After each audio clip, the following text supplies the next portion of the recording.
ओए बे सावन में तोरा दरबार ये बहो। प्रेम से बोलो शिव शंकर भगवान की।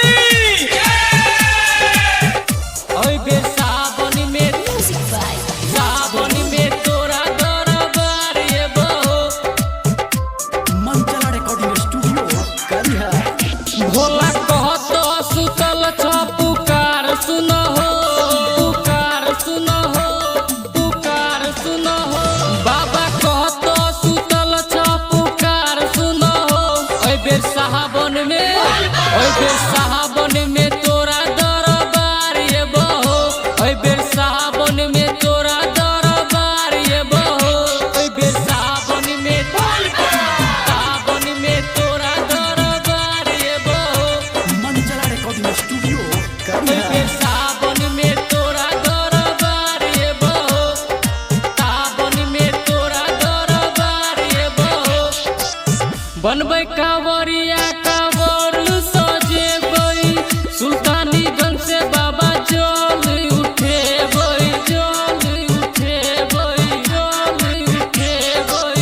बनबै कांवरिया कांवर सजेबै, सुल्तानीगंज से बाबा जल उठेबै।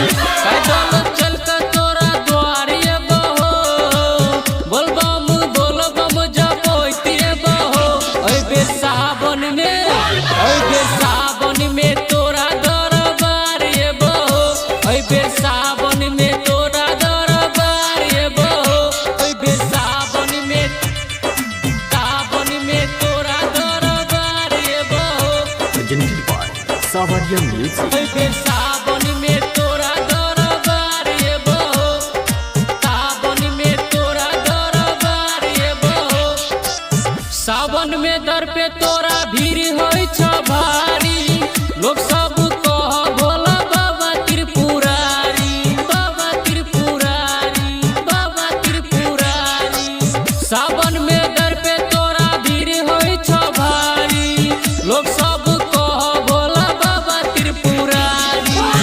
अलबेला संतोष पर ध्यान दहो। अलबेला मदन के पुकार सुनो हो। ओए बे सावन में तोरा दरबार ये बहो। ओए बे सावन में